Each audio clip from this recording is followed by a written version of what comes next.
Good evening, everyone. Welcome to episode 12 of the Fanboys Anonymous Group Meeting Podcast, coming to you from fanboysanonymous.com.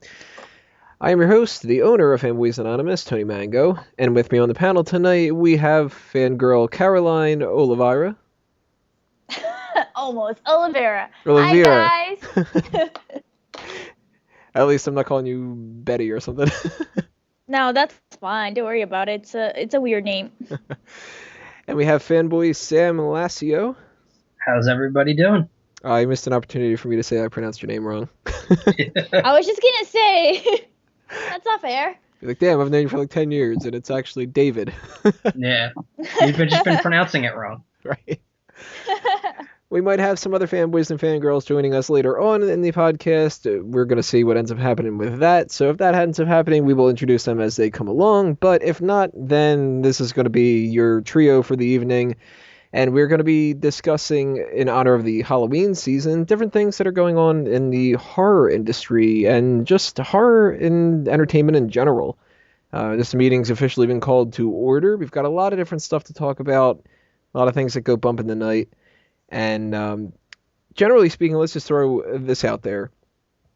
Do you like horror? Because there's a lot of people that are, 50-50 about it. You either tend to love it or it's not your thing. I'm personally not the biggest fan of horror. And it's not for, necessarily the subject matter. It's more so the execution of it. My big problem with a lot of horror movies and a lot of horror TV shows and whatever is they tend to be kind of rush jobs, and they do the same with comedies and they do the same with a lot of action movies, but it's very rare for me to find a horror thing that seems to have, I don't know, the proper motivation behind it other than just making money. So I've not been the biggest fan of horror for the longest time, but what do you guys think? Caroline?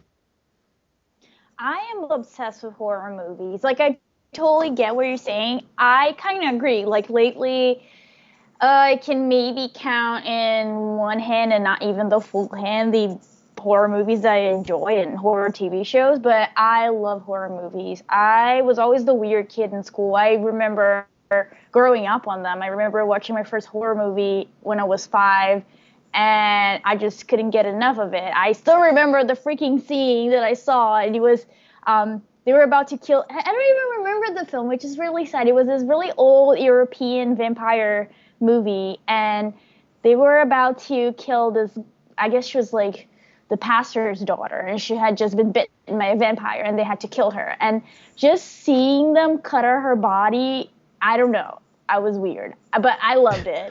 And since then, I think that it's fairly to say I watch a horror movie every day.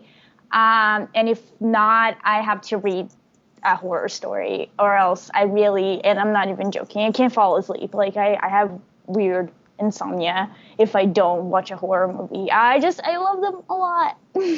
That's the total opposite. You can't fall asleep unless you have something that scares you. Yeah, really. And that's the thing. I don't get scared, though. I just feel like since I've been watching them for so long, I'm numb to them. What about you, Sam? Are you know. a fan of it? I love horror movies, but I love horror movies when there's a point to it. I'm not a fan of these horror movies that, the whole point of it is just jump scares and blood and guts. I'm not into that. I'm really into storylines, and if there's a reason why the things are happening. One of the recent movies I really loved was The Conjuring. And an old classic series I've always enjoyed, even though it, on the surface, kind of sounds like the thing that I just described I don't like, is the Friday the 13th series. Because I think there's a huge psychological factor to who Jason is and why he does what he does. Mm-hmm. Because he's a Yes. dick. Yay. But my favorite He has is to be, not. He's misunderstood, okay? He's been bullied. He's suffered throughout his life. He just wants to make things right. He's just a very tortured soul. He's not a dick. my favorite's Freddy Krueger, though. He's always been my favorite. Oh my God, I love Freddy. He's the bomb. Don't get me started. I love him. Well, one thing that for anybody who follows our other podcasts that you should be paying attention to is coming up later on this month. We're going to be doing a For Real Movie Club, And unless the topic changes, what the current subject matter is going to be breaking down the four major classic ones: Child's Play, Friday the 13th, Nightmare on Elm Street, and Halloween. So for fans of those, definitely pay attention to them. But why don't we give a little breakdown of those while we're at it right now, instead of going, the actual movies and talking about the actors and all that kind of stuff. Let's just talk about them in general. Out of those, Okay. I would say the one that I would like the most is probably Halloween. And admittedly, that's partially because I haven't watched more than one of the Nightmare on Elm Street movies. I think I've seen two Friday the 13th. I know I've seen two of the Child's Play movies because the first one I had seen was number 3, and I had no idea what the hell was going on. I still It's an really interesting one to jump into there. Yeah, I Yeah. went over a friend's house, and he wasn't like a huge horror movie fan, but come to think of it, that he was the first person that I ever played the game Doom with too. So maybe he's a fan of that more than I thought. But he had that on, and I remember I was like hungry at the time, and like you're a little kid, you go over, everybody always is like, well, we got to eat lunch, and people make like fish sticks and stupid shit like that because kids like that kind of crap. But we're watching that, and I'm just kind of like, yeah, I don't think I'm that hungry anymore. Like, there's like all this blood on the screen and stuff. We better not be having like SpaghettiOs or something. But out of those movies, the only reason that I would say necessarily that I like the Halloween ones better is I kind of like the characters a little bit more, and I never thought about watching the other 3 series when they came out to theaters when I could watch them. But I did see, I think, 2 Halloween movies in the theater. One of them was that what was the one with Jamie Lee Curtis dies in it? H2O? No, it wasn't that one. It was the one after that. Resurrection. Resurrection, yeah. And I was kind of surprised that happened at the beginning of it and whatever, and that was sort of interesting to see that they kept the continuity and stuff. But the Halloween movies are probably the one that I like the best, and that's stretching it too, because I'm not really a big fan of them. But if you had to pick between the 4 of them, who would you pick the best out of that, Sam? The 4 of who? Like Jason, Freddy, Mike Myers, and Chucky? Yep. I mean, like I said, Freddy has always been my favorite, and I love Jason. Mike Myers is an interesting one, and I mean, I love Chucky too. I would say there was a lot of potential with the Halloween remake they did, but I feel like they kind of flubbed it up a little bit. You wish that they would have cast Michael Myers instead? Exactly. To just turn it into like a horror comedy. It's just an Austin Powers God. crossover. I'm pretty sure at this stage in his life that probably would be horrifying. Oh god, that is probably going to be the most successful thing he's done in the last 5-10 years. So which one would you say that you'd rank the top? Top would be Freddy, then Jason, and then I'd probably have to go Chucky and then Mike Myers, but that's not to say I dislike Mike Myers. It's just I would put Chucky ahead, because Chucky freaked me out when I was a kid. What about you, Caroline? How would you rank them? I think I agree with that. I think that among all of them, Freddy's definitely my favorite. Just the whole idea that you're not even safe when you're asleep. I don't think you can get any better than that. I mean, yeah, when you're a kid and you have nightmares, you can always wake up and be like, oh, I'm okay. I'm in bed. It's all right. Nothing happened. But the concept of not being able to wake up and that your dreams can kill you, I think that's awesome. And as a kid, I thought that those blades that he had in his hand were like the coolest thing in the world. I loved him. I loved him to death. Then I think maybe Jason, because I feel that, I don't know, I just always had a soft spot for him. I just feel like he was so bullied. and being a child that was bullied to death growing up, I just always felt that, like he just wants a hug. I don't know. Like, I like him a lot. Not to say that he wasn't scary, guys. I'm not, like, just being a girl about it. I just like him. I can't really explain why. Freddy killed because he enjoyed it. Jason killed almost Right. more like he almost killed more like he was a judge. Like he was now like executing people rather than just blind murder. Yeah, I also feel like with him though that he drowned that day because, and I hope I'm not spoiling for anyone who has not seen Friday the 13th. If I am, shame on you because you should have seen at least one movie. It came out before any of us were born. Yeah, if they haven't seen it by now, then spoiler alert: Bruce Willis is dead the whole time.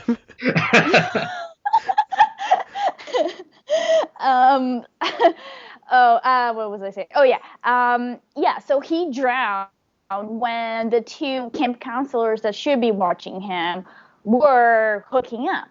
So I guess with him, it's more like it might be the case that he might even be like other ghosts in other horror movies.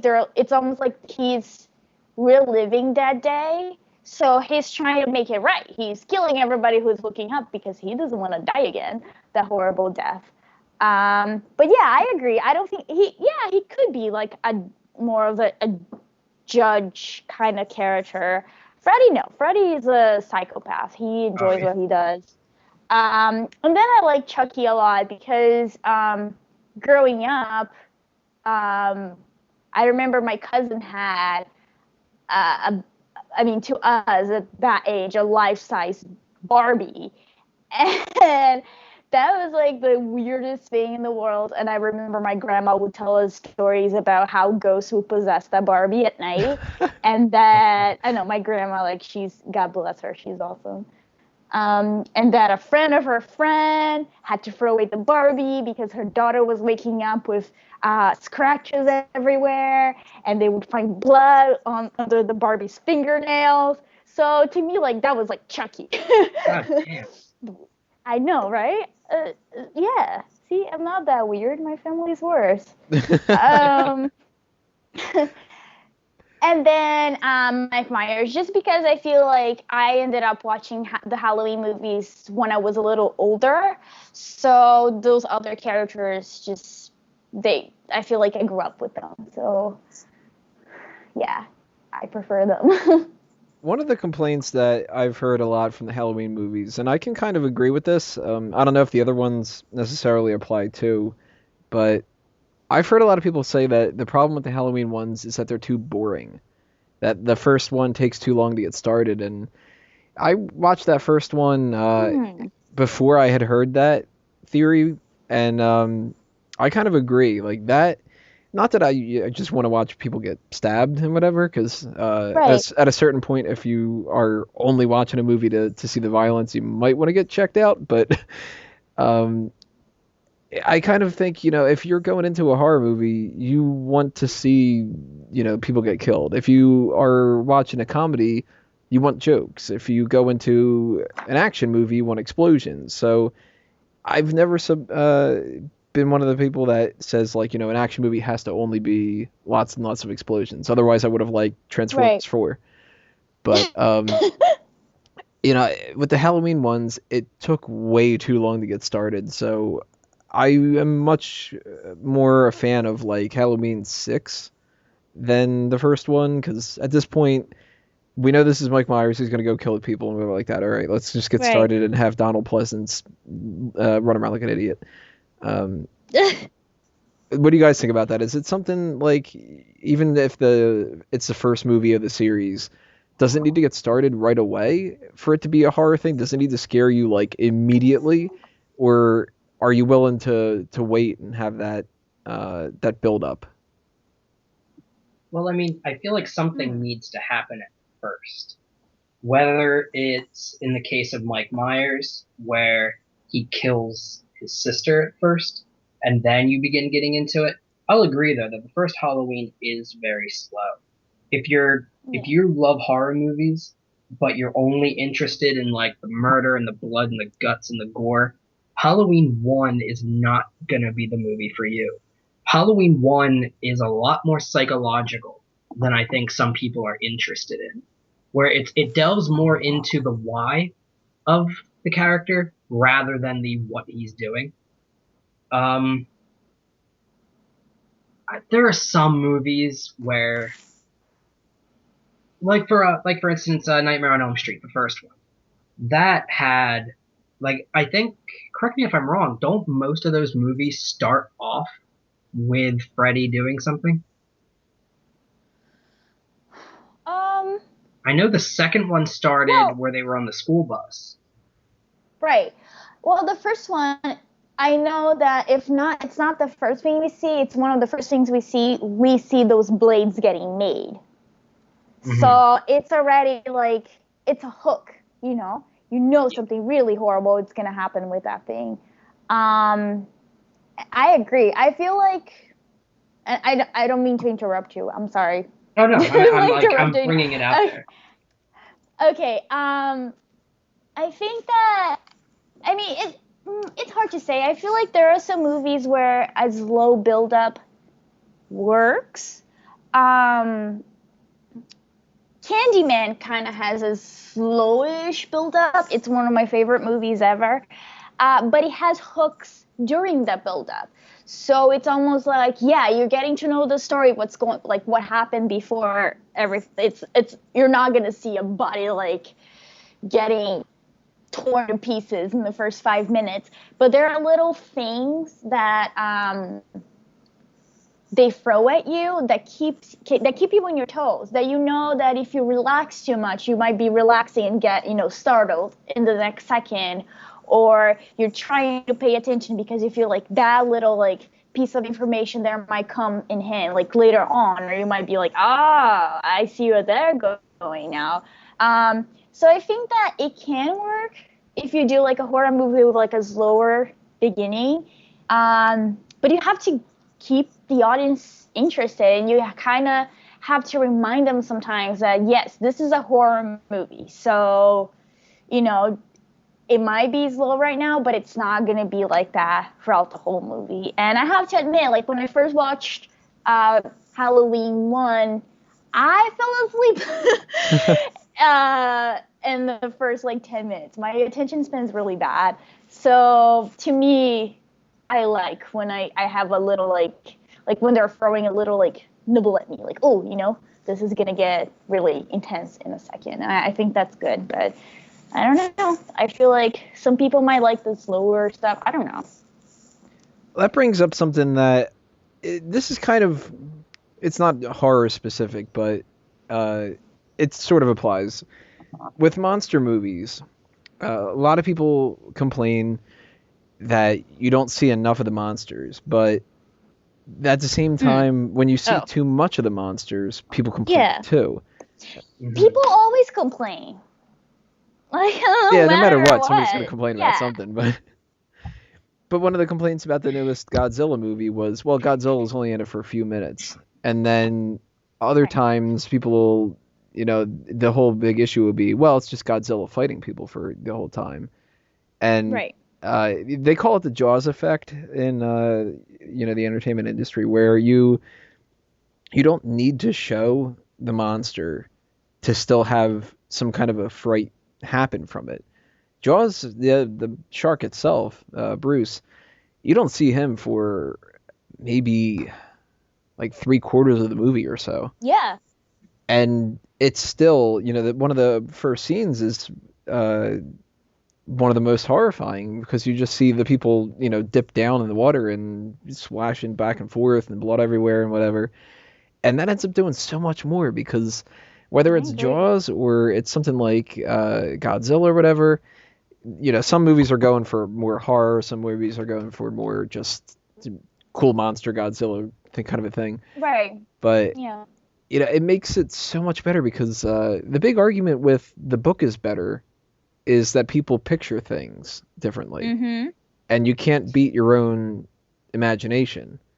So Right. if you don't show the monster for the longest time, people are gonna make it seem so much worse than what it really is. So if you've got Yeah.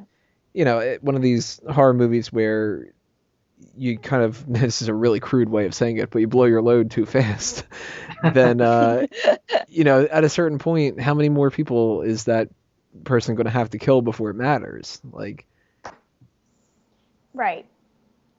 And I think that's a very valid point. Even though I guess it's safe to say that every horror movie deals with some sort of fear that we all have as a society, nothing it's ever going to be your personal experiences and your personal fears.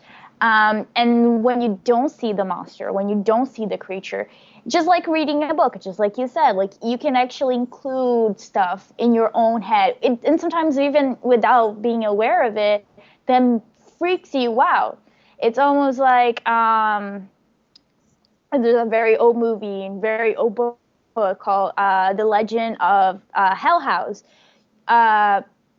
In the book and in the movie, you don't see anything, but you get all those, haunted houses, things like doors open, or even the original, oh man, what was it? It's not House in the Haunted Hill. But it's the one where the walls breathe, and you never get to see what's making the walls breathe. You just see kind of like the weird motion as if the house is alive.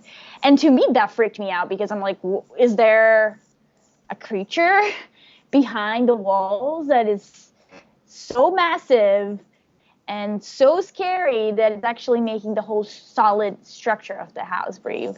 So I think that's just way cooler. And just, it gets to you because if you can see something, you can really prepare yourself. You can protect yourself. It's just there. Sam, do you know what the movie that Caroline's talking about? I can't think of anything. I can only think of that Simpsons episode with the one where the wall. house is breathing. There's two that came to mind. Is it animated? No. There was the original one, black and white, and the remake was with Catherine Zeta-Jones, a very young Owen Wilson. This is gonna drive me crazy. Because the only thing I can think of is the Amityville Horror. No, they go to a house where this doctor is allegedly doing the study on people with sleeping disorders, but it turns out that he knows the house is haunted, and he gathers people there to see if he can activate the house to record actual evidence that the house is haunted. I'm looking at right. It might be The Haunting. Is it just The Haunting? Let's see. The only Catherine Zeta-Jones movie I can think of right now is The Mask of Zorro, and I know that that's not it. If it is, I watched the wrong damn movie. It is The Haunting, yes. The 1963 version of that film. I was in awe. I watched it after I watched the remake, and I remember the part where all the actors are freaking out because the walls are breathing, and that was so cool. You don't see the main evil ghost, who is Hugh Crane, throughout the whole movie. You just see little like things like that. Oh, things falling, the walls breathing. That is so freaking scary. Much more scary than a CGI ghost with a weird haircut. It's just awesome. With a weird haircut. Depends on how weird the haircut is. I guess if it was a mullet, it would be more valid. But no, it's just weird. Just bad CGI. Well, Sam, what do you think about the monster Jaws effect kind of thing? You were, if I'm not mistaken, you were a fan of Cloverfield, right? I was a fan of Cloverfield. I wasn't a fan when I saw the movie. I was more of a fan when I actually learned like the backstory of the movie that was never even stated in the movie. Like when I figured out all the little side stuff that like the director would talk about and the writers would talk about. But the movie itself did use the Jaws effect. And I mean, it did it well. I just feel like there was a lot of side stuff that kind of made the movie less than it could be. The new Godzilla, though, just pissed me off. Because, like, it wasn't even the Jaws effect. It was literally if the movie Jaws was the shark popping out of the water to bite somebody, and then they cut to two people talking on the shore. Yeah, I know what you mean. Oh, it was so annoying. That's why I really hope that if they do another Godzilla, that they'll actually have Godzilla in there for more than, like, 10 minutes. What, you didn't like side plots about saving little kids and then putting other little kids on buses instead of saving them? Maybe monster sex was an okay side story, but It sounds like an entirely different movie. Monster sex. Let's see here. Well, Jaws effect is a It was big just thing. not done well. There's going to be one of those triple X parodies now. Godzilla monster sex.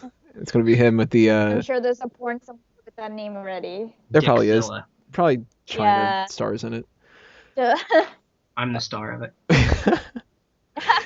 You will find out. I've got so many different notes here that I'm bouncing around here.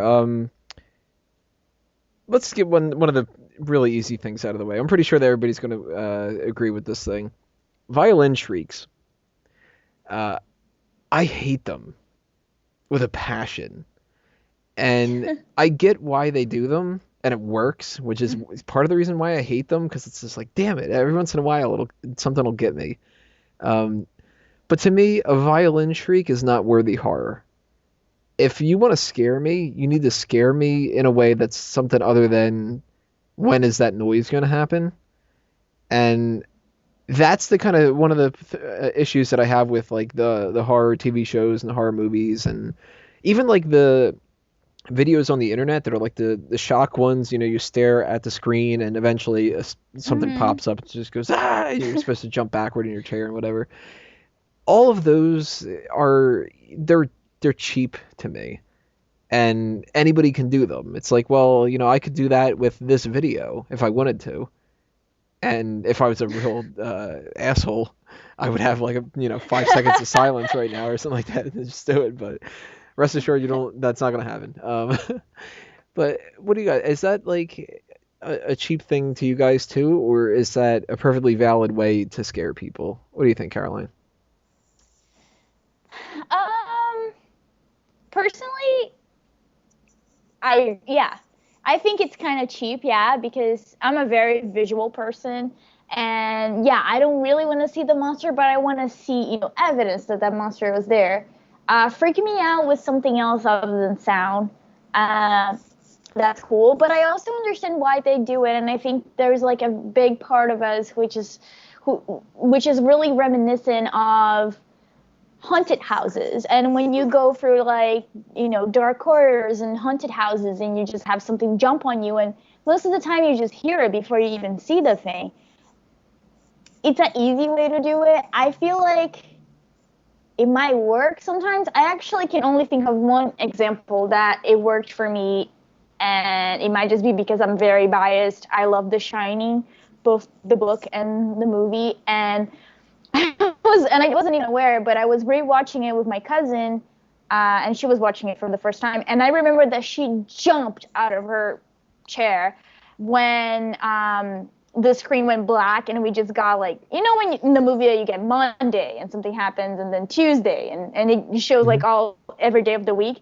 When Tuesday came on, and it had like a very like loud like sound to it, I remember that she was like, I think like Sean was like pissed her pants. Like that to her was so scary.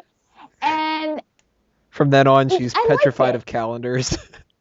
Oh my, we have this inner joke now that every Tuesday I just text her Tuesday, and then she already knows that it's just the Shining thing. But to me, that one worked just because till that point, everything in the movie is very quiet, and you're just getting like, little things like the twins in the corridor, things happening, but it's not like full on horror yet.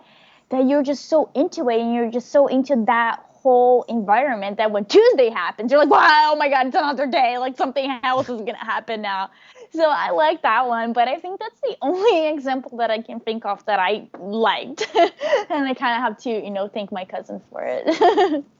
I can think of one example specifically that maybe it's like the first thing that comes to my mind when I think of violin shrieks, but I remember seeing What Lies Beneath in theaters, and they called attention to those violin shrieks so much that I'm sitting there going like, all right, 5, 4, 3, 2, there you go, there's a violin shriek. Like it was just like it took me out of the movie entirely, and then I couldn't care anymore about is somebody going to get killed, because I'm like, I wonder when Harrison Ford's hand's gonna pop up. Maybe in about 5 seconds. Oh, look, it's Harrison Ford's hand. Like, oh God, I'll never forget or forgive the people that made me go watch that movie. Aww. Well, Violin but shrieks. in that case, it was not so much like it didn't work to scare you. It was just like not used well to the point that it distracts you from the whole movie, and you're just like waiting for those things to come up. Yeah, like there are times Yeah. where a violent shriek can really get me, or even worse, and this is what really bothers me. I hate it. I hate admitting that this happens every once in a while, but even in like an action movie, when somebody gets shot out of nowhere or something like that, once in a while I'll just be like, oh, holy shit! I didn't expect that character to die. Oh yeah, just random gunshots. There, with the extension You of guys the are 3D. very jumpy. It depends. There's been 3D movies where like Thor has thrown his hammer at the screen and I didn't expect it, and I've been like, oh crap, why wasn't I paying attention? But then there's been horror movies where it's just so forecast, and you can't possibly scare anybody unless they're not paying attention. But what do you think about the violent shriek stuff, Sam? Is that something that's like a legitimate reason to call yourself a good horror movie? Or horror TV Violent show or video game, or is it worth it for those internet videos? Like, are those really like you're talented if you can figure out a way to do that kind of a thing? I think it's worth it if you can figure out how to do it correctly. I think it's overused a lot now because back in the day it was horrifying. It goes back to the movie Psycho, where I'm sure when you saw the original Psycho for the first time without all the desensitized horror that we're used to, that must have been utterly horrifying. Now it's like what used to be scary is now a joke. The one film where violins and the Jaws effect worked perfectly for me, and I saw this film 3 or 4 times in theaters, was Signs. It wasn't a violin shriek. It was like a quiet violin chord that just gradually got louder and then dipped back out. And it's just M. Night Shyamalan going, twist! Well, this was back when his twists mattered and they were interesting. But like, going back to the Jaws effect too, like, you might see like a crop circle, then you might hear noises, or you might see a shadow, and then it hits you with it. And then the violins, they weren't shrieks so much as they used violins where the music itself terrified you. And that you don't get to see all the time anymore. There's very few movies where you can say that the music actually made things scarier. Like when you think of the Halloween theme, when you think of the like hushing noises in Friday the 13th. Yes.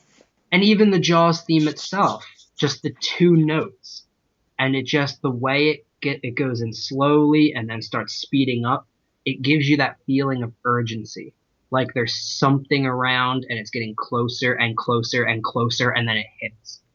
Music definitely plays a huge factor. Oh yeah, if you don't have the right music, it can ruin a horror film. Look at The Dark Knight. I mean, it's not a horror movie, but you've got, basically a horror character in the Joker.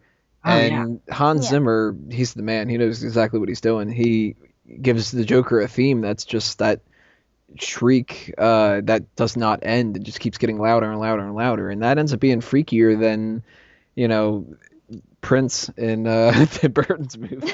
Yeah. As freaky as Prince is. Let's see here. There's the violent shriek thing is one thing. Another thing that a lot of people get caught up in with different horror stuff is what they call now gore porn, where it's essentially just it's not as much about horrifying you as much as it is grossing you out.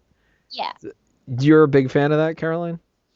I love horror, man. Like, it really depends on my mood. Like, sometimes I just want to see really gross things, and because I do special effects, like it's getting harder and harder because I kind of like before I would be, oh yeah, like, give me more blood, yeah, cut those intestines out, oh yeah.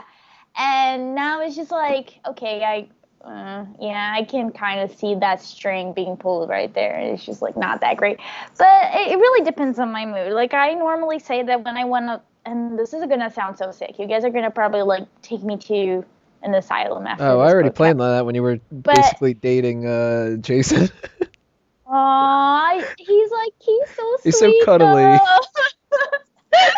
He's just misunderstood. Leave him alone. But if I want to laugh, like I would put on gore porn, and I think it's awesome. I enjoy myself. It's cool. Why not? Like it's but sometimes when you're really mad and you just want to break something, I just put gore porn, and I imagine, that I'm the killer, and I'm just like stabbing away all my problems in life. But yeah, I guess it depends on my mood. I'm not gonna say I hate it because that would be a lie, though. What would you say is like your favorite out of like the gore porn kind of movies? Do you like Hostel? Do you like Saw? Like which Well, different things are out there? I'm very into Asian horror movies, and Thought some she of was them about to say really into Asian porn. that too. Why not? They blur everything out in Asian porn. It's just weird. Yeah, they show But more in the Asian gore porn than they do in the real porn. true, yeah, it's very interesting. But they tend to be more disturbing than American horror, gore porn. So like to me, Hostel and Saw was like kiddie stuff. Too tame. Yeah, like I love Audition, which is not a whole gore porn movie, but the torture scene on Audition is one of my favorite ones. It's just so beautiful. It's just awesome. She tortures the guy with needles, and she's stucking needles in different places of his body, including his eyeballs, and oh man, it's just flawless. If you haven't seen it, you got to. It's awesome. What about you, But Sam? yeah. What do you think about gore porn stuff and any favorites or least favorites or anything like that? I think we should do an entire podcast on Caroline. That seems to be the most terrifying thing of this podcast so far. She hasn't even brought up her Boston trying to Terrier yet. behave, Those things are okay? really horrifying. I'm trying to behave. I'm not even showing my true self yet. This is not my final form. Oh God. I mean, I don't mind like gore porn movies. Like, I've never really seen a lot of the Saw movies just because, like, gore for the sake of gore. Like I said earlier, like I like a good storyline, and I know Saw has an interesting story behind it. But movies like Like I've Hammer, Screwdriver, those suck. I've actually like never seen The Human Centipede, even though I've been interested in seeing it. It's a poop joke. It's not even a horror movie. It's so It's a boring. poop joke. It's like literally just Yeah, a poop joke. I guess it is. It really is. Like I was like, yeah, I'm gonna go watch it, and I actually went to the premiere here at the IFC Theater in New York, and it was just me, all guys, very creepy guys, and that was, I guess, the worst part of the movie, which is like I was the only girl in the theater, all breathing really heavily, and I was just ready to be disgusted out of my mind, and it was just so boring, and it was all about a poop joke. It was just no. So they need we to just fix that. established what your limit is. It's the creepy guys at the movie theater that are with real scary things. Not really, because if that scared me to death, I would have left. I was there. I was there till the end. Even if they were breathing really heavily around me, I was still there. I was watching. What was that about Saw though, Sam, that you were saying? I haven't really seen any of those movies, but the ones that I have seen, like sometimes gore porn can be psychological sometimes. Like there was one part in one of the Saw movies, I couldn't even tell you which one. Oh, all the numbers just start bleeding together to me. But yeah. But the guy had a key behind his eye, and the only way he could save his own life was to gouge his own eye out and not like pass out and like reach behind and like get the key out of his skull. I think that was number like, 2. That was number 2? Okay. I think so. But like just that, like to some that would be gore, but that's to me is just more psychological. Like, what are you willing to do to yourself to survive? But do you think that's because that could be your, your own fear? Oh, I Like, hate touching my eye. Like I won't. I wear glasses. I'll never wear contacts because I can't stand having things near my eye. So that could have been just my own personal like, oh my god, like I don't want to look at that. Like I do not get a sick stomach. I will sit in on a surgery. I don't care. But for as some long as it's not reason, eye surgery, yeah, there right? you go. Because I've considered laser surgery, and then when I looked online and I watched videos of it, it just turned me off completely. Yeah. I want to make some kind of a joke about that, but we've already talked too much about porn. There's no such thing. Somebody could fuck the socket. Oh, that's just terrible. That wasn't where I was going with that. That's just. That's where I'm going with it. All right, so we need 2 interventions for both of you people. Jesus.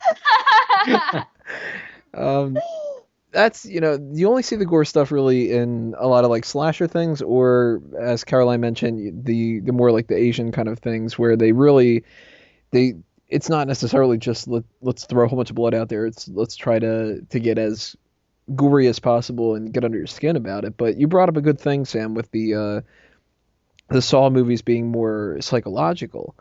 And that's where I get into the side of horror that I actually really, really like. And some people go, well, that's not really horror, but it's more on the thriller side. I kind of group them together. The movies like Silence of the Lambs, or so good.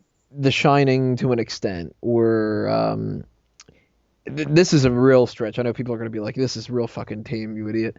There's an indie movie called Ink, which is... Yeah, I consider that more on the horror side of things than clearly it's not a comedy. Right. And I'm not gonna, if it's on my shelf, I'm not gonna put it next to Spider-Man or Terminator or you know what, even Terminator to an extent. The first one, not the second one, is a little bit more next to like the Dark Crystal or something. Actually, I'm not familiar with Dark Crystal. It's a Jim Henson God production. It's It's like Kermit killing people and stuff. Where was your childhood? Where were you? What's going on with this? I was watching RoboCop and Teenage Mutant Ninja Turtles and stuff. Let's see. The Dark Crystal came out in '82. Okay, that was a couple years before me then. Caroline, how old are you? Anyways, I'm old. Caroline's like you don't 63. ask a lady how old she is. Well, you haven't exactly been sounding like a lady, so... Fair enough. I am 26. Oh, you're not that old. I'm older than 25. I suddenly get depressed knowing I'm the oldest one again on the podcast. Yeah. But Dark Crystal I'm not familiar with at all, though. Is it like the psychological kind of side of things? It's marketed as if it were for kids, and kids were the ones who were seeing it. But it's a puppet film. And like it's all puppetry. It was produced by Jim Henson's company. And it's not horror, it's not bloody or gory or anything like that. It's dark. But the characters are so demented that it's impossible not to get creeped out by that movie. Come on, really? Did you guys ever see that thing, The Adventures of Mark Twain? With that, it's a claymation. Oh my god, the fucking Satan part. The Satan thing, yeah. Now that's fucking creepy. That could mess up any child. It almost messed me up, and I was like 19 when I watched it. Right. I don't know. I was born messed up, I think. But the psychological things, the only horror movies that I own, I don't even own Ink, even if I would classify that as that. I do have to get that, though. I really like that movie. The only horror movies that I own, I would say the 3 Hannibal films, because Hannibal Rising, that doesn't exist. There's a movie, Identity, which is about a bunch of people that are all trapped in this motel, and one of them is a killer, and you got to figure out who's who. And it's sort of bridging the gap between the psychological and murder mystery, so we'll throw that in here too. But staying on topic about the psychological things, those things mean so much more to me for the horror genre than anything else. Because I could watch a slasher flick, and I know that it's just going to go in the same pattern. Like, Right. something like Halloween or whatever. Jamie Lee Curtis is going to run. The killer is going to continue chasing after her with a knife or chainsaw or whatever they were chasing after her with. Um, if they're really dumb, like a baseball bat or something. But and the person's going to trip and fall, and it's going to be a whole big like the same kind of a thing. But if I'm watching Silence of the Lambs and I don't know who this killer is that's cutting people's skin off and sewing it onto himself, and that kind of stuff is what gets me a little bit more disturbed, because there's actually people out there that do that, and they're Yeah. not supernatural at all. There's not somebody getting shot and coming back to life every single movie. It's just this psychotic dude is out there as a serial killer, Yeah, or just messed up in the head. another movie that is not classified as horror, but I consider it probably the scariest movie that I own, A Clockwork Orange. Oh my Mhm. god. That movie is fucked up. Yeah. And I can't watch that movie unless I'm in the mood to be disturbed for the whole rest of the night. Like, credit to Stanley Kubrick. There's only two of his movies that I own, and it's that and 2001: A Space Odyssey. 2001 is boring as hell, I'll admit that, but if you can sit through that whole movie, you can't not feel like you're astounded by the universe and that you just want to do Yeah, something that's better with true. your life and everything. I can't even listen to Also Sprach Zarathustra without getting goosebumps. But the same kind of applies with A Clockwork Orange. I can't watch that movie unless I am either in a happy enough mood that I can take the hit, or a bad enough mood where I can just kind of like turn into the skid. Because that Yeah. movie Yeah. is fucked up, and I don't know a single person that has seen that movie that can admit that they like it without admitting that they're sort of ashamed that they like it. Most people that Well, now you know me, so I can be on that very VIP list. right. Well, most people are like, oh, it's too much for me, or oh, it's too boring, or any of that kind of stuff. When they get to the rape scene, that's enough for them usually. Yeah. But if you get somebody who does like the movie, they're like, yeah, I like the movie, but yeah, I do. Like, nobody's just kind of like, oh yeah, it's a great movie, Forrest Gump and Fight Club and A Clockwork Orange. That rape scene's awesome, dude. Like, nobody really does that. It's not the same as the first half of Full Metal Jacket. But if you're talking psychological things, we brought up The Shining earlier. Obviously, there's Ink, there's Clockwork Orange, Silence of the Lambs, lots of these different things. Um, what do you guys think about that? Is that something that has more credibility to it than the slasher things, or is that getting too much into the thriller and murder mystery kind of thing, where it's like, look, that's not horror, that's just like, a mystery, or that's just messing with your brain. It's not actually something where there's not enough blood, there's not enough people aren't getting their heads cut off left and right, so it's not horror. Like, where would you guys put that on the spectrum, Sam? I would say in order to be a horror film, you have to be terrifying. And I don't care how you terrify the audience, whether it's psychological or not, as long as you come out of that theater either shaking or acknowledging that that's what they were going for. Like, there are plenty of just terrible horror movies that wouldn't even scare a kid, but they're still classified as horror because the intent was to terrify you. And like you said, A Clockwork Orange, like the intent of that movie is to just leave you fucked up.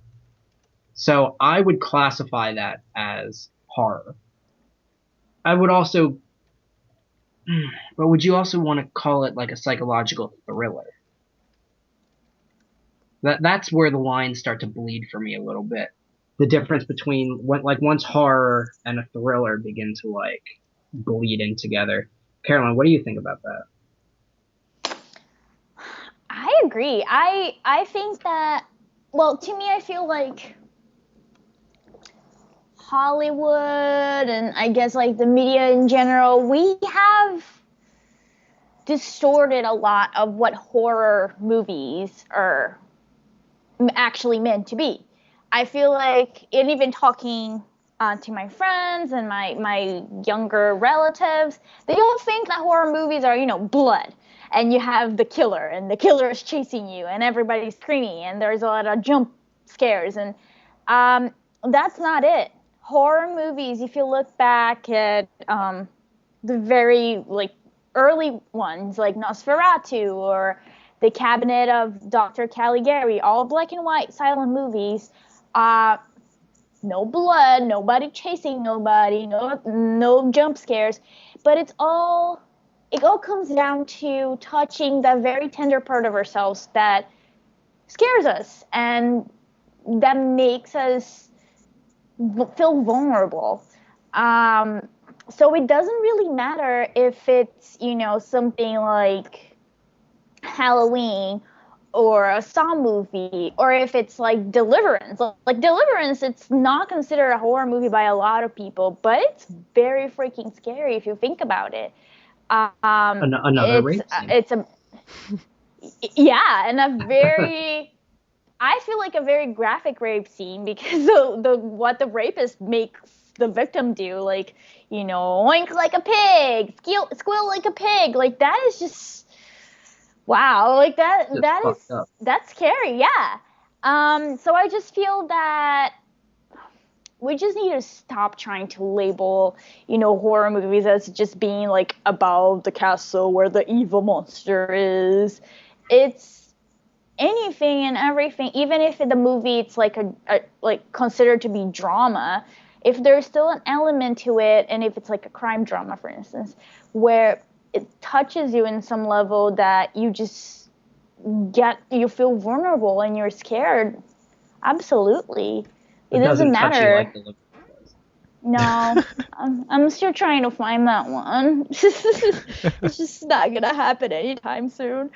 But yeah, like I remember watching Deliverance. I actually watched Deliverance in a horror class in college, and a lot of people were like, "Yeah, but that's not a horror movie." And the teacher's like, "Really? Do you want to rewatch that rape scene right now?" And everybody was quiet. And then they realized that, yeah, that's. We don't need a bloody knife every time. There's a lot more that can really scare you. Yeah. So, what would you guys say is your favorite story, kind of, when it comes to the horror stuff? Do you like the murderer is going after somebody story? Do you like this is a haunted place, or something like The Exorcist, where it's like possession kind of ghostly story? Do you like zombies? Is that the main thing? Is it the psychological just we're going more for the disturbing kind of a thing, like A Clockwork Orange? What's your favorite go-to horror story, sort of? I guess well, you go ahead. Okay. I was gonna say mine would just be any story in which the killer can't immediately be stopped. Like one that we haven't touched on yet, but would definitely it's almost sci-fi in a way, but one of my favorite scary movies is Hollow Man, where that that like he's not immortal, like you can definitely kill him, but there's no immediate solution to the problem. Or like Jason Voorhees, where you can shoot him and stab him and hit him with a log, and like he's just gonna get back up and keep coming towards you. Like creative solutions in order to stop them are interesting to me, but it's always more terrifying when it's not somebody like, I don't know, like Leatherface, where he's literally just a psychotic dude with a chainsaw, and like a bullet to the brain is gonna put him down. Like you shoot Freddy Krueger and he's just gonna pop up behind you, or you try to shoot Chucky and he's gonna get back up. Those are the horror movies that I enjoy. I also enjoy Poltergeist because it, like I said, just there's not an immediate solution. Like you feel like this character and all the other characters are just doomed. until they find like that one way to overcome the problem.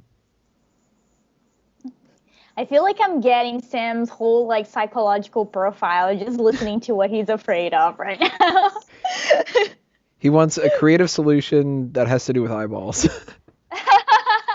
Yes. So we could have like this giant floating eye that can't be killed. Sam's having nightmares. Unless you screw it, and then it might go away. Yeah, there you go. The scariest movie I've ever seen is Teeth. Oh man, that movie's awesome. Yeah, it's not your dick being bit off, so. I was just gonna say, I think every girl that has seen the movie that is not like freaked out with stuff like that movie for that reason. That is awesome.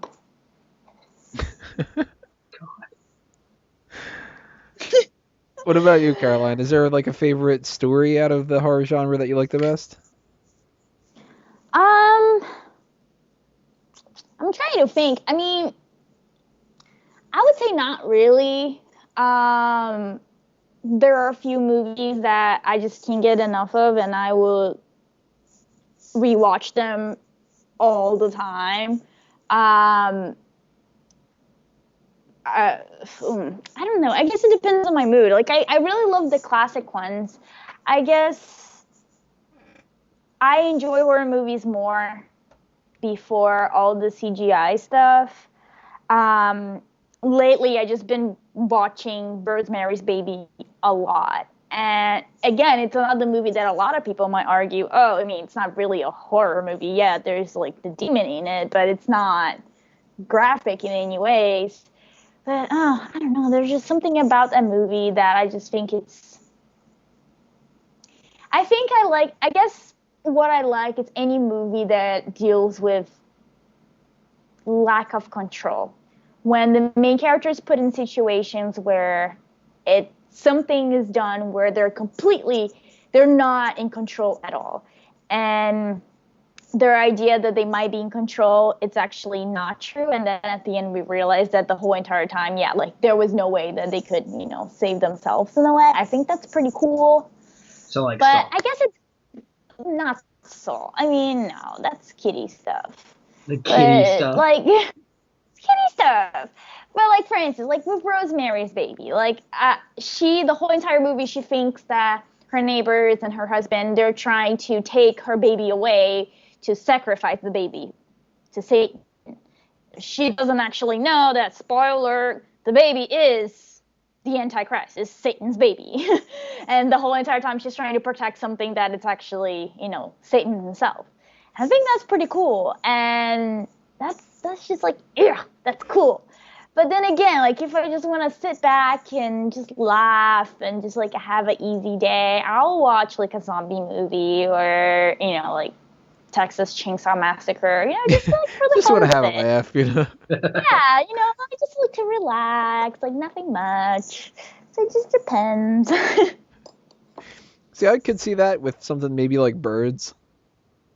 But Birds is so good. Texas Chainsaw Massacre is not really much of a laugh. It's funny though. It's just really funny, I think. I don't know, I like it. I think it's hilarious. And just the fact that when they were shooting the movie, they actually had real pig carcasses and the whole entire set just smelled like death. Ugh, like how cool is that? Like everybody was smelling death the whole entire time they were shooting that movie. Decaying pig corpses everywhere. Caroline is redefining what gore porn actually means. You're welcome, people. I'm trying. That's actually a really good transition to another topic here. Funny horror movies. Yeah. Let's bring up, the simplest of them all real fast. Scary Movie. Oh, man. I have this love-hate relationship with these movies. My favorite comedy of all time is Robin Hood Men in Tights, which has the same kind of humor as Naked Gun and the first Scary Movie. Second one, not so much. I'm not a big fan of that one. Third one actually is a lot similar to the Naked Gun films. Fourth one, yeah, they dipped down. I didn't even bother seeing the fifth one, but the first Scary Movie is so fucking funny for so many different ways in my mind. Um, I love that they took the idea of making fun of a lot of the things that Scream had already made fun of, but doing it in a way where you can't possibly think that it's a horror movie, kind of. Like I one of my favorite scenes of the whole movie is when what's her name? Shannon Elizabeth is doing this whole big pageant, and she's like, "Oh, I'm going to be doing a scene from whatever," and she just ends up being like, Jim or Eric or whatever her boyfriend's name is, I can't remember. Like, watch out behind Greg, that's what it is. Greg, watch out behind you. Oh, he's killing him and all this, and everybody's like, wow, she's a great actress. And then she doesn't give a shit at all that he got killed because she wins the pageant. Like, that is such a fucking funny movie. And so many scenes in that are hilarious. And another scene that I love that nobody ever brings up because it's such a quick line, but there's this panning shot where after the first girl has been killed, Carmen Electra's character, all the media outlets are all in front of the school, and they're all basically saying, like, there was this murder happening, and people are still trying to figure out what's going on, and they see one set of press people, and it's like, the killer is still on the loose, and when camera pans away, and then there's another one, and they're like, 17-year-old blah blah blah was killed and we don't know what's happening yet, and the authorities are still on the lookout for and then it cuts to what's supposed to be like Tyrone Jones or something like that from Black TV, and he's just like, "What, folks are dead, we're getting the fuck out of here, let's go." Yeah. I love that because that's another trope in these movies. It's so great that the black guy dies first and stuff like that. I love it when people point that out. Yeah. But there's Scary Movie. We mentioned the parodies that The Simpsons do every year with their Halloween special. I know more about The Simpsons Halloween version of The Shining than I do the actual Shining because I'm just a huge Simpsons fan. Yeah. There's the movies like Scream, Zombieland. They just had that movie that was out like a year or two ago where it was like Nicholas Hoult was like the zombie, and he's like falling in love with somebody and whatever. I didn't see it, but I've heard some good things about that. Funny movies like that, even something like American Psycho, one of my favorite movies of all time. Yeah. It's kind of a horror movie, but it's so much funnier than it is potentially scary. I've quoted that movie 1,000 times in a week just because there's so many great lines in that. The whole business card part is just like the best. It's just so awesome. The first business card I ever bought, I got that, and I was just kind of like, oh man, this is nowhere near in comparison to Paul Allen's. And for those who were following us back in the uncensored days, we never got to film it, but one of our first sketches was going to be a parody of that parody of the kind of serial killer thing that they've got going on that movie. We were going to do a big scene with a conference table of people trading Pokemon cards instead of business cards. I remember that. Yeah, it was going to be a funny one. We just never got a chance to film it. But whether it's American Psycho or The Simpsons parodies or Scary Movie or whatever like that, what are some of your favorite funny horror things? Even if it is a legitimately like scary horror movie, but it's just a funny thing that happens in it, because they happen too. I mean, these movies, sometimes you can't take them that seriously, and I still laugh my ass off anytime my one friend will send me a text message and it says, "Hey Lonnie, get your ass away from there," from the first Halloween movie, because it took me, I laughed my ass off when I saw it the first time. It was just like, why is this old dude saying that to Lonnie, this fucking little kid? But funny stuff in horror things, what comes to your mind, Caroline? Oh man, the first thing that comes to my mind is the Attack of the Killer Tomatoes. Oh my god. That movie was just like, I don't know, like people must have been like so high on drugs when they came up with that. It's fabulous. Everything about it, it's awesome. And I recently just rewatched Orca, the killer whale. Oh, I love that one. Oh my god, the whole scene where the mom orca gets killed and she ends up having her unborn fetuses aborted from her and the whaler ship or whatever, and then you see the dead orca crying. It's just like, what is going on? Like, oh my god, they're trying so hard to give that orca motive to kill. It's just an animal. You didn't see that in Jaws. But I also thought that was pretty cool. Other than that, I mean, I just recently watched Annabelle, and I don't want to give anything away because it's fairly like new, I guess, and a lot of people didn't really see it. But there's so many parts in that movie, and I like the movie. It's not a bad movie, but there are parts that you're just like, just like so stereotypical, like white people in horror movies that it's just like, oh, this wouldn't be happening if they were, like Hispanic or, black. It's just like, oh my god, don't go there, you crazy bitch. Like, like it's just like, it doesn't make any sense, and people like this stupid stuff all the time when, in a horror movie, when they hear like something in the next house or something, instead of calling the police or just being like, minding their business. No, I'm gonna go check it out with my baseball bat. Like, no, you're just dumb. Damien, what are you doing? He's baking cookies. Oh my god, I gotta tell that story real quick. Yeah. The Omen, when they redid that film and they had that released on 6606, we thankfully I didn't have to pay to see the movie, but that's because the movie theater that I saw it in, they were complete idiots. They oversold it, and when we went to get tickets, they said, "We think that we oversold it. We're turning people away, but if you can find a seat, go ahead and check." Which you don't tell teenagers, go ahead and check to see if there's a seat without paying. Because what we just did, we just sat down in the handicap spot, like on the floor, because nobody was taking it, and we just watched the movie for free. But there's a scene in the movie, if nobody's seen it, pretty much spoiler alert, Damien's, the fucking devil, basically. The movie's been out for so many years that it doesn't matter if you're 26, 27, you know the ending of this before you even see it. But there's a scene in it where Damien, it's like 2 a.m. or something like that, and his mom, played by Julia Stiles, I can't remember her character's name, she comes down and she sees that Damien's in the kitchen and he's got this big butcher knife, and she's just like, "Damien, honey, what are you doing?" And in the back of the movie theater, this guy clearly was trying to whisper to his friend, but didn't realize the magnitude of his voice, because he had a really deep, throaty kind of a voice. Just goes, "He's baking cookies." And the entire movie theater just starts cracking up. And it took everybody out of it. For the whole 3 minutes, nobody could focus on the movie, because everybody's just like, yeah, I'm sure, the hell spawn of Satan is like carrying around a butcher knife at 2 a.m. because he really wanted chocolate chip cookies. That was the whole fucking scene.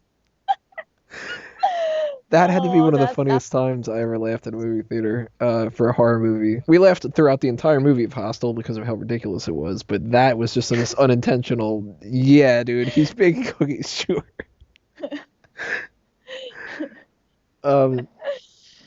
Before I ask you, Sam, different funny things, have either of you guys seen that commercial that's been going around now? Caroline brought up the idea of like people doing stupid things where I think it's for like Sprint or something like that. I don't know.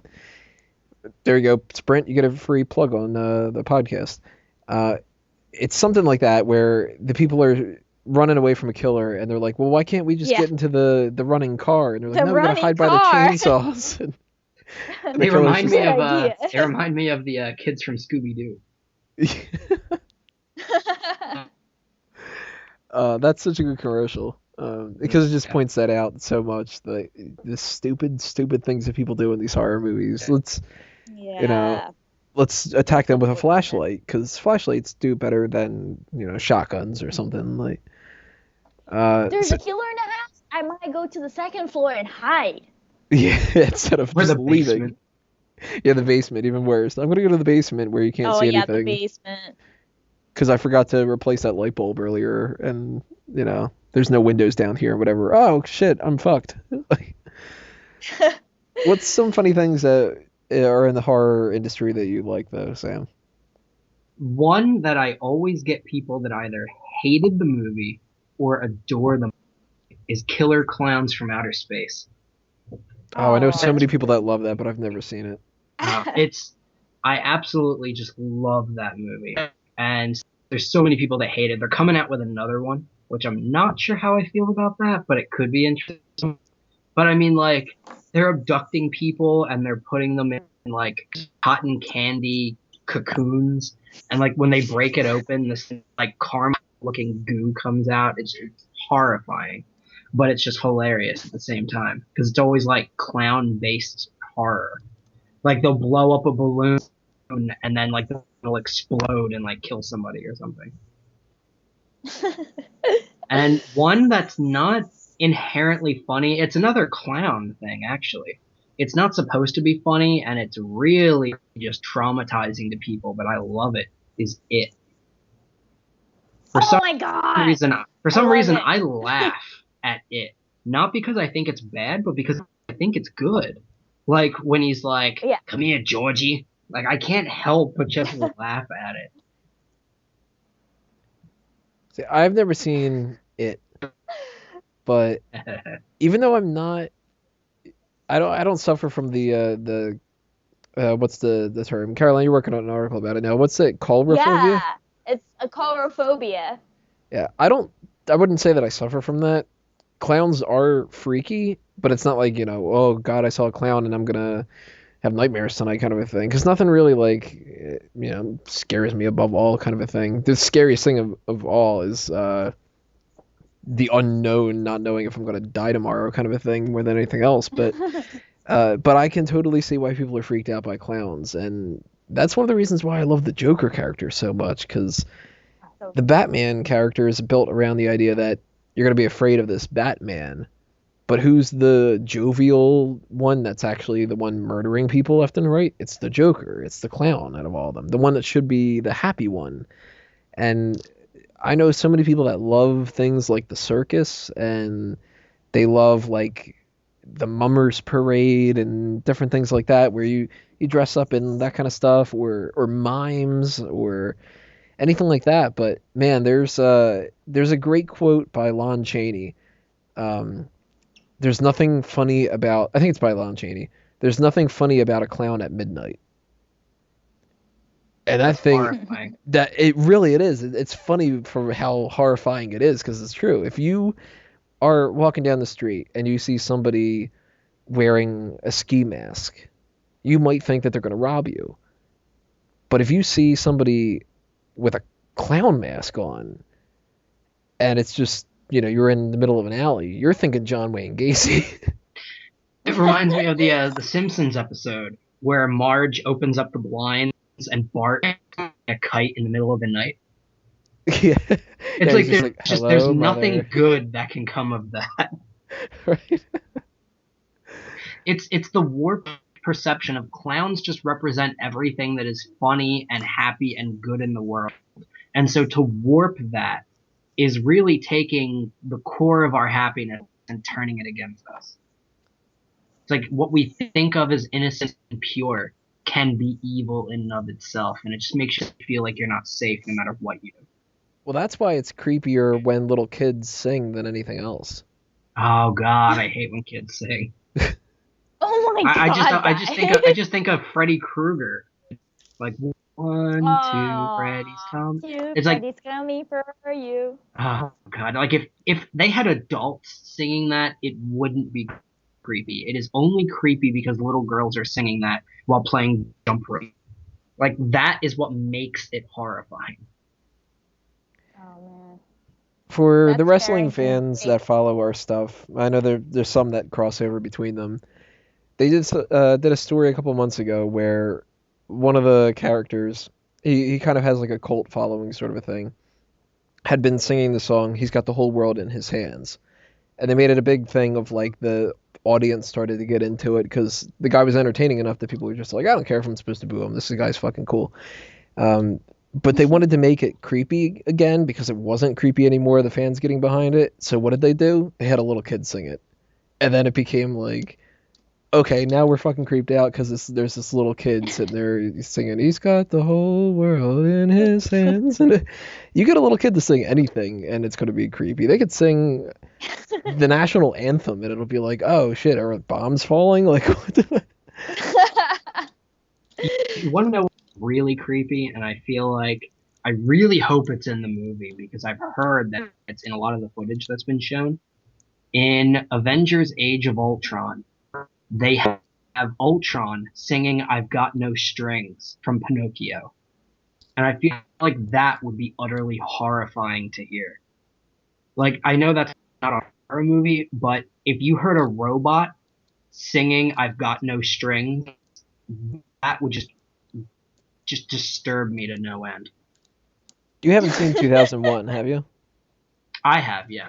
Oh, I you was- have. Okay. Like when you hear Hal singing at the end. Yeah. Yeah. You were gonna bring that up, That's Caroline? another one that's just disturbing. It's a lot more tame when Bender's singing it on Futurama, isn't it? There's a total difference between Bender, doing that in the middle of like a sitcom, than Hal doing that when his brain's frying. But since you're working on the article about the clown thing, obviously people will check that out eventually. But what are your thoughts on the whole, like, the funny thing is the creepiest kind of a thing, Caroline? Well, I think there are two sides of it. I think that one side it's because with kids and clowns, it's almost as if there's still a mystery in a way.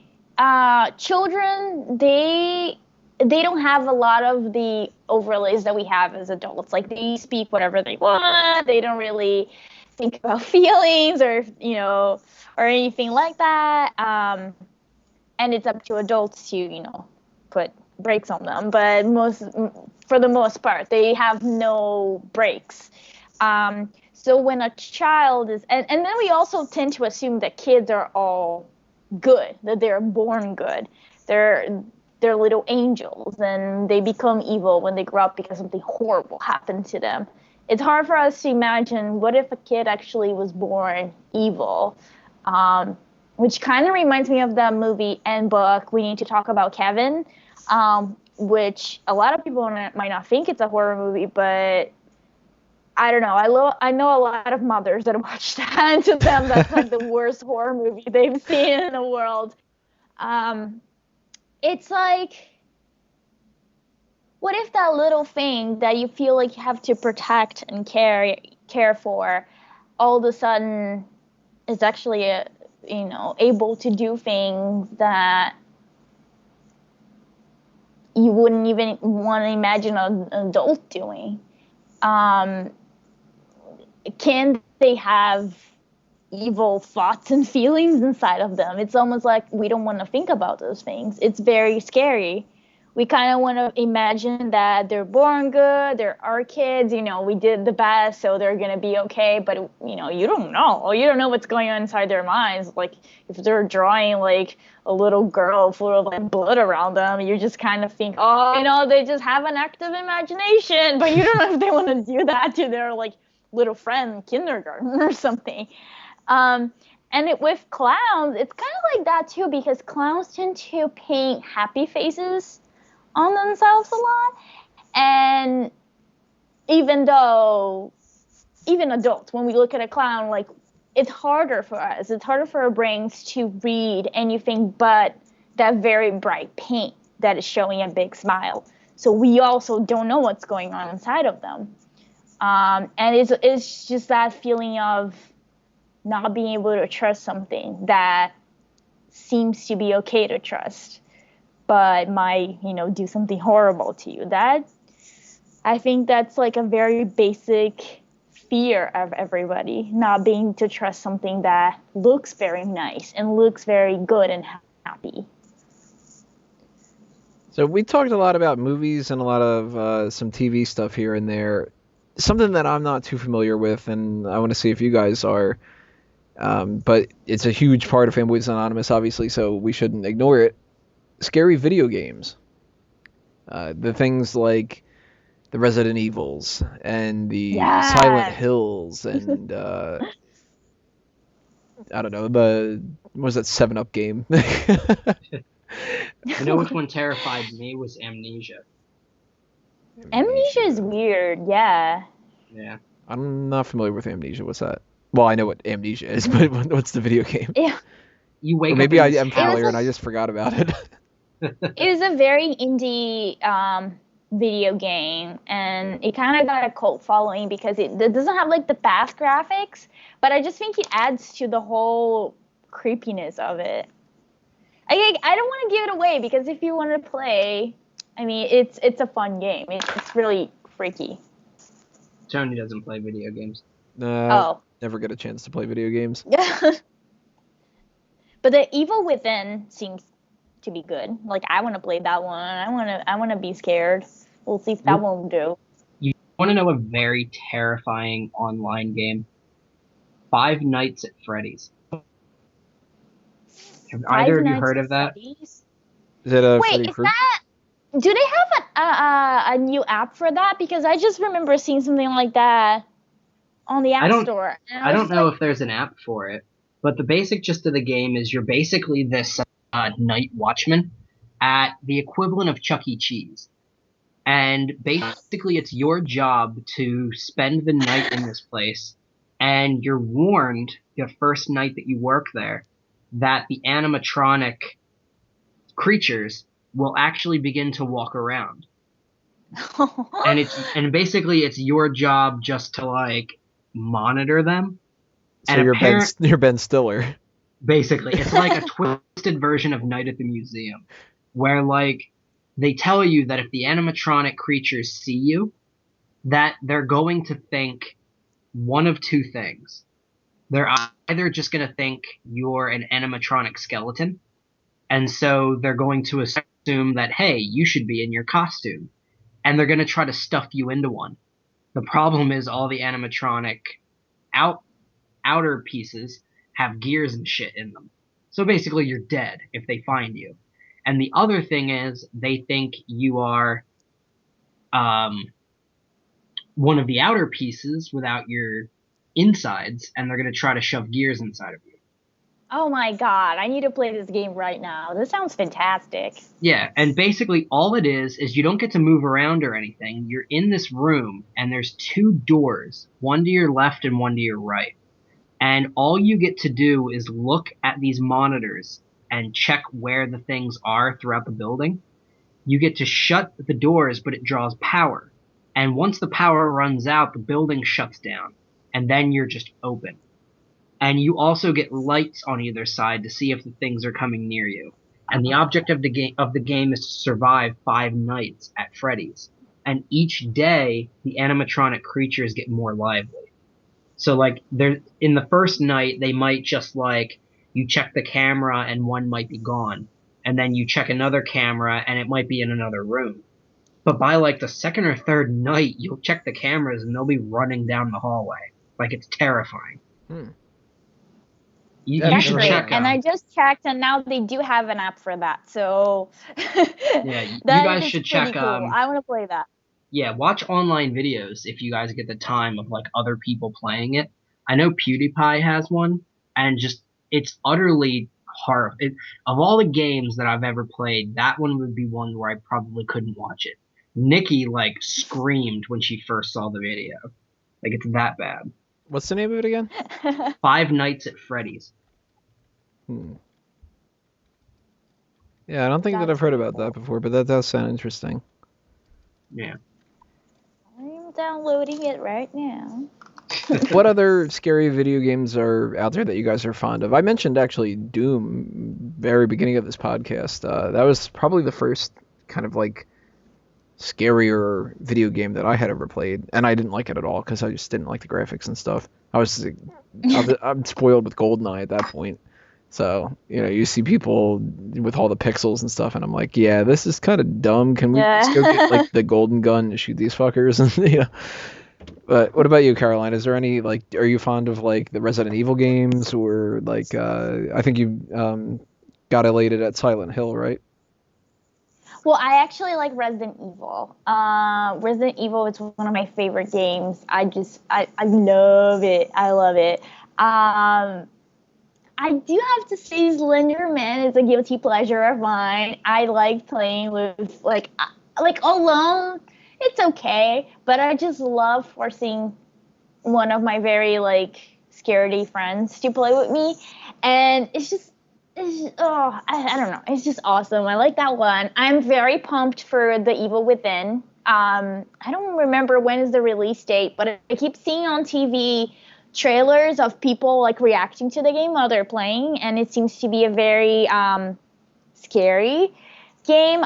It's also really cool because it's done by the same guy who did the Resident Evil series. So he's trying to go back to basics and have like a true horror survival game. Because I think that nothing beats that. Like just trying to get through like a maze of doors with like monsters and zombies trying to get you, and you have like one bullet, and you can't even like find anything to help you. That's just awesome. It's just it's so good. What else? I did like the first Condemned. I didn't play the second one, but the first one kind of freaked me out, especially when you're in the sewer parts and the creatures like coming towards you are like this little crawly thing that looks like a cockroach zombie situation thing. That kind of freaked me out because I'm a girl and I don't like cockroaches.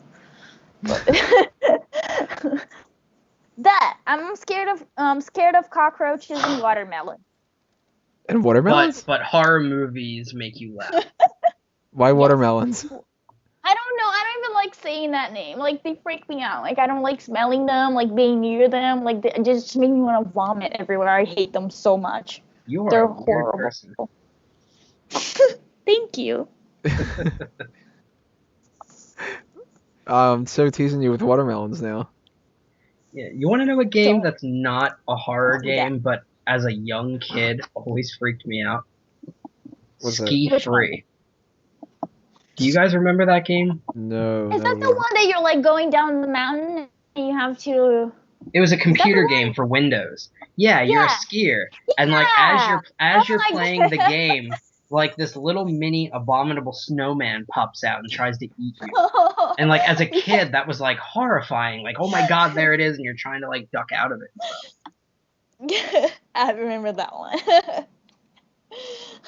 I don't remember that at all.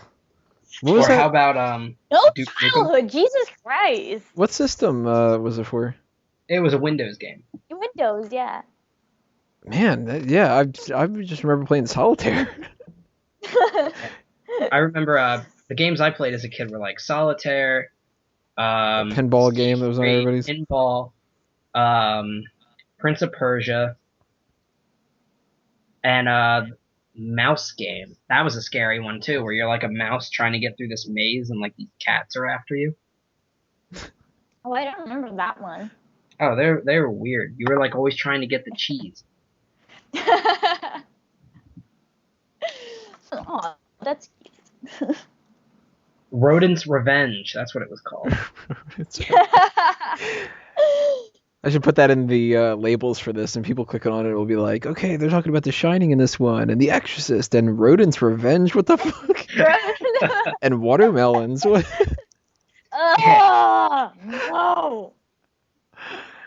I'm totally sending a 1 to your house or something. Dies ist mein Wassermelone. Meine. So another thing that obviously is a part of Fanboys is the internet side of things. We wouldn't be on the internet if that weren't the case. There's a whole big subgenre of the internet of just creepypasta. And I'm not, a real purveyor of it. I read stuff every once in a while if it's something that people will be like, oh, you gotta check this out. It's really fucking great. It really will, freak you out or something like that. most of the time when I start reading them, I stop about halfway through because I'm like, okay, I get it. Like you're supposed to be like, oh, then the person was behind you or something like whatever. But there are some really good ones out there. I can't think of any off the top of my head. I tried thinking before we started the podcast of any, and just didn't have enough time to like do some research of it. But are there any that stand out to you guys of like really cool creepypasta that you've come across over the years, Caroline? I mean, aside from Slenderman, which is what I guess was like the first one that I ever read, I think I remember one that I liked. It was about this Russian, I think, experiment where they put a few people in this lab with no windows and just one door that could only open from outside. And they were injecting the people with this new chemical that wouldn't allow somebody to fall asleep. So these people were awake for days, and every day they started acting weirder and weirder. At first, they were just very like finicky and just like anything, like they would jump all the time, little noises and things like that. Then they became very depressed, and then they became very scared for their lives. They would ask them like, "Please kill us," and then after that, they became deranged. Like they started eating their own body parts. They clawed their eyes out. That's where I check out.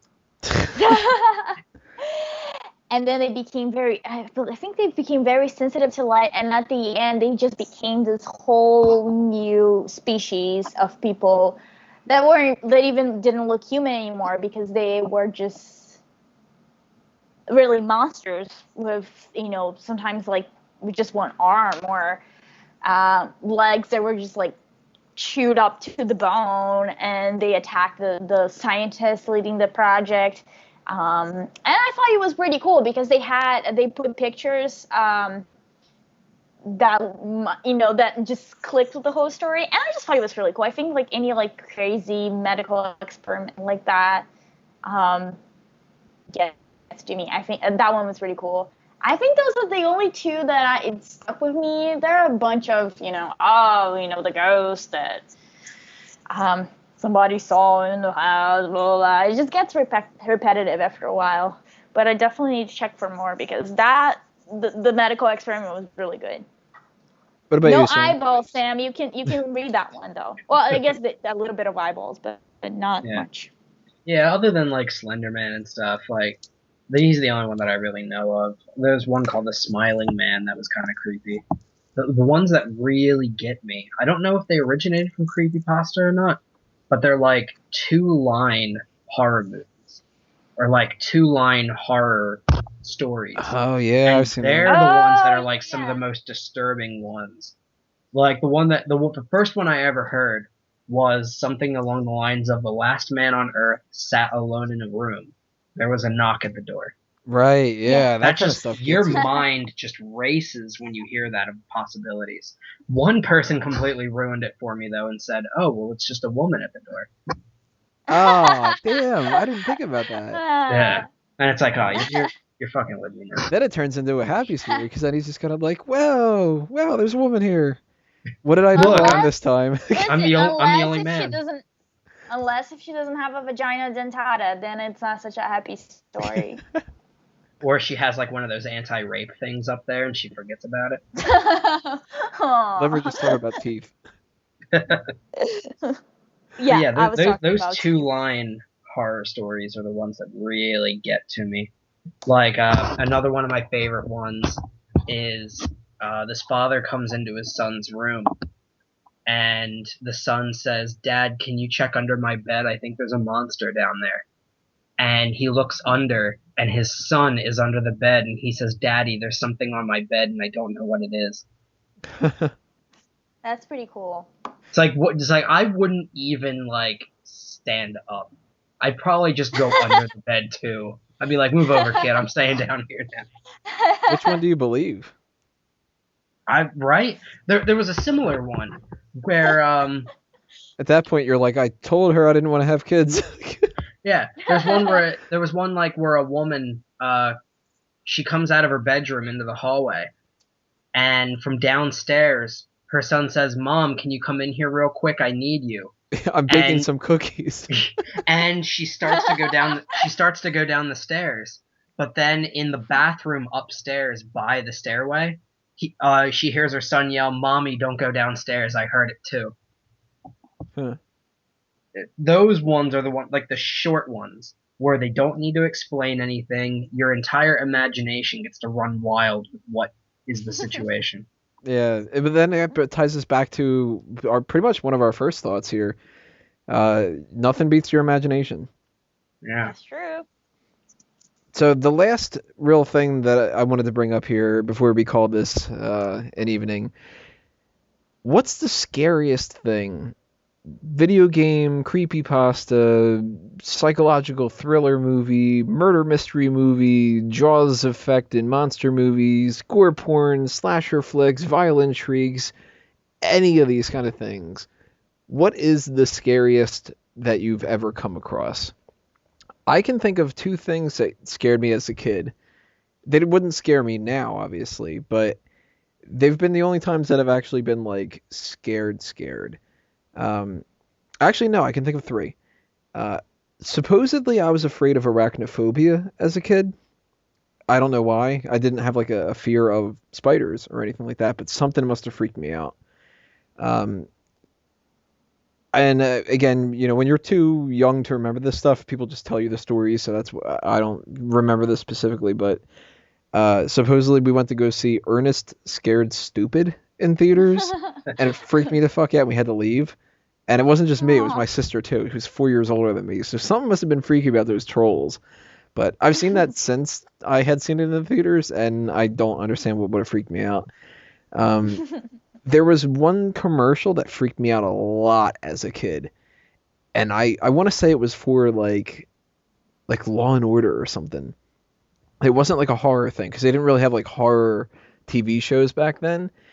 But there was some commercial that they were running for some show, and it was like the season finale or the season premiere or something like that. So they ran it for like weeks on end, and it was just this one person, this one woman, just going, "There's something at the door.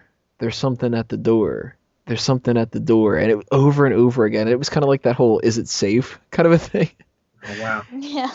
Supposedly freaked me out so fucking much that if I would see that commercial come on, I would just like bolt out of the room or whatever.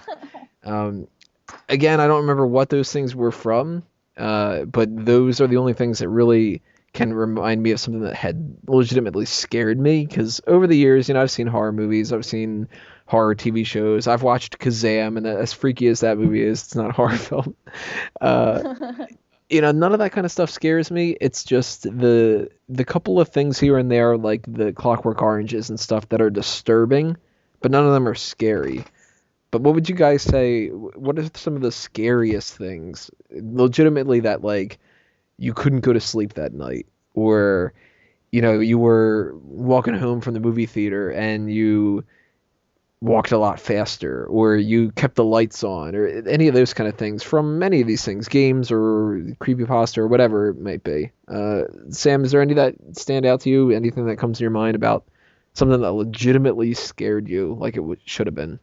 One is a movie, and one is just a quote. But it was a quote that was actually used in a semi-current movie, and it actually kind of drew me in a little bit. The movie should not have scared me, but as a kid, I was absolutely terrified of E.T. I know a lot of people actually that are freaked out by AT.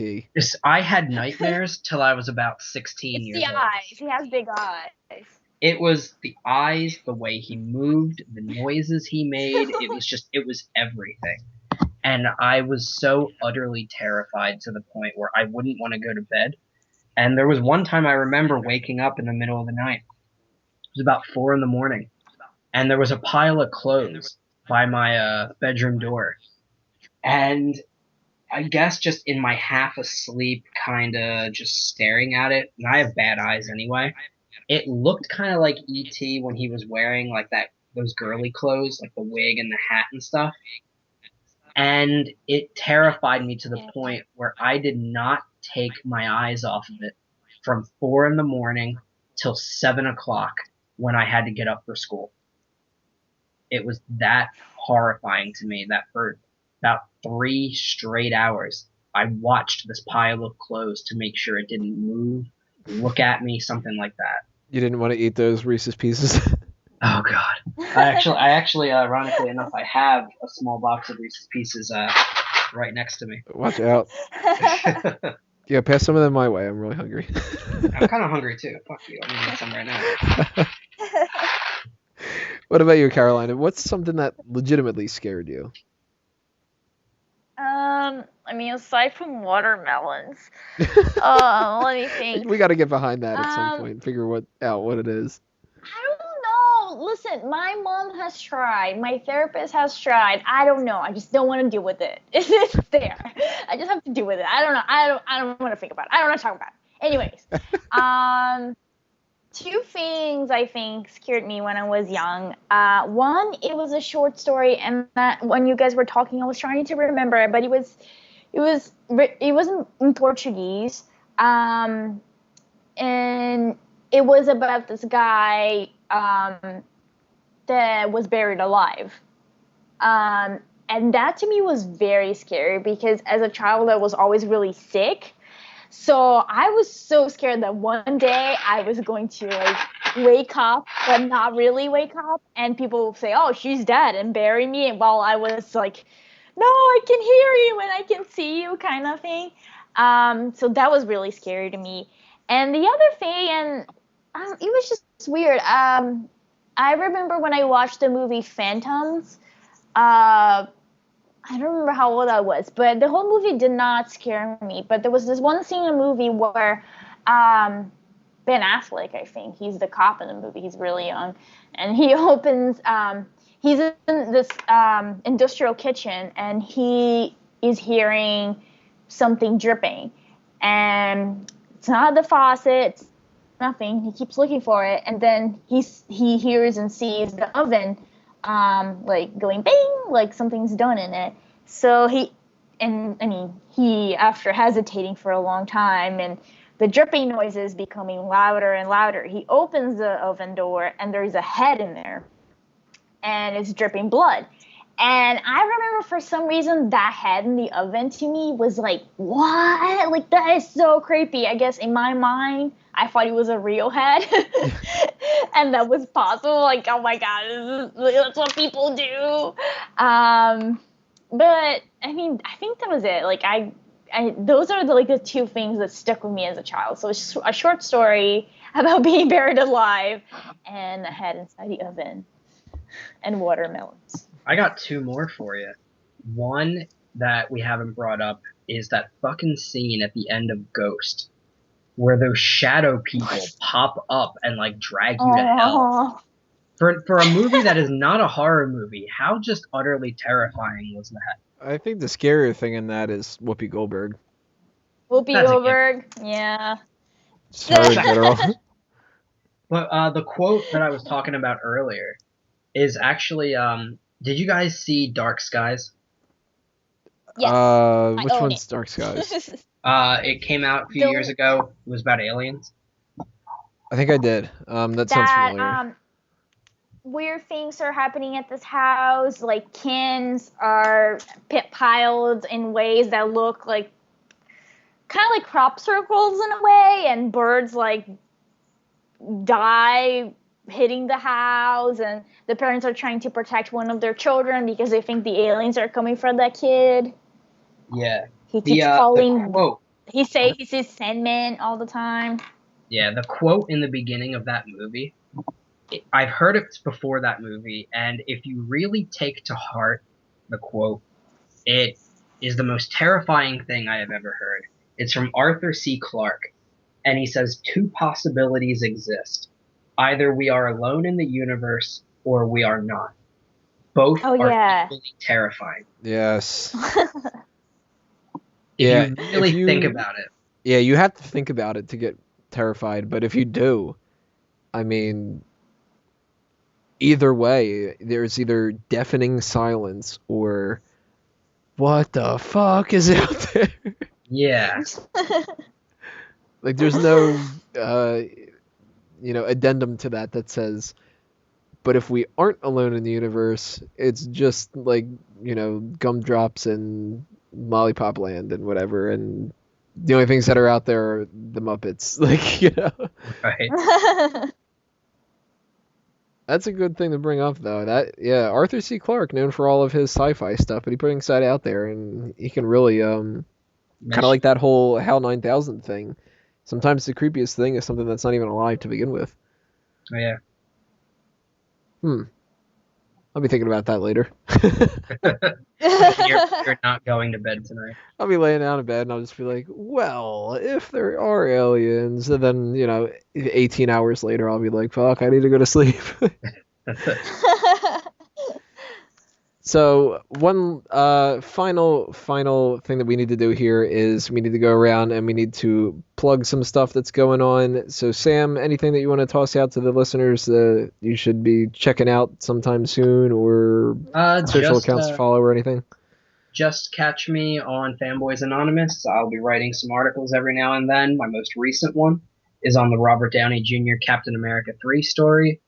And I'm going to be writing up a new one pretty soon about the possibilities and ramifications of a Marvel Civil War. Oh, man, I hope that they don't fuck that up. Yeah.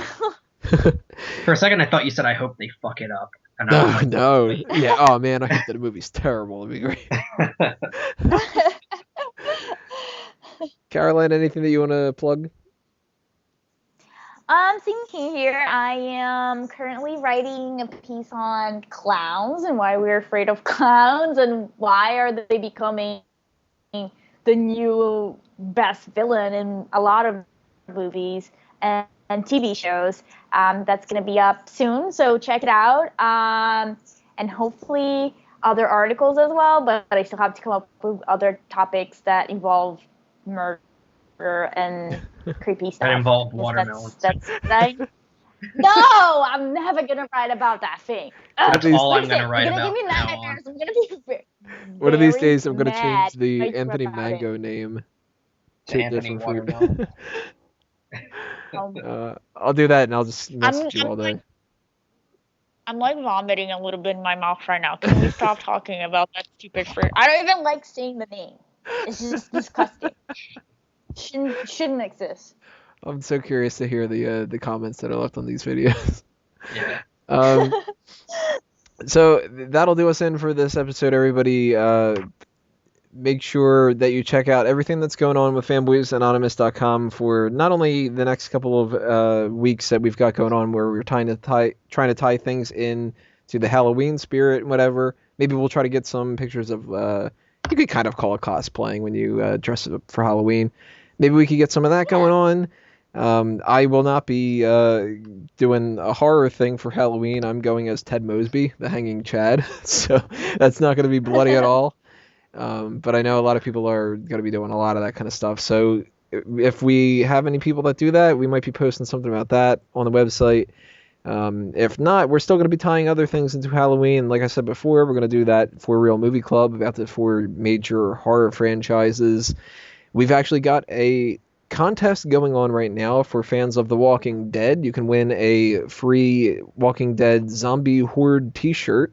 All you have to do is follow, subscribe our 3 main social accounts, Facebook, Twitter, and the YouTube channel, and retweet the thing that I had mentioned before on our Twitter account. You'll be able to see that. Or share the image on our Facebook fan page, or share the link to the post in some kind of fashion, and you will be entered one for each of those that you do. Everything else that we have got going on this month, we haven't quite planned out yet, so there might be some review points, there might be a fan tracks maybe. Check out the Daceman show each and every week. He's got a bunch of guests lined up. And we've got so many different things that I lose track of it eventually. So the only thing that you can do to make sure that you don't miss out is to follow all those accounts and go to fanboysanonymous.com. So I'm putting you guys to work to do the job for me to tell you what to do. So if you are interested in joining the team as well, go to fanboysanonymous.com. We're always looking for more people in different capacities. And I think that that's pretty much all that I have to plug, because you guys should see all those A Mango Tree links all over the place, so I don't need to throw them out there.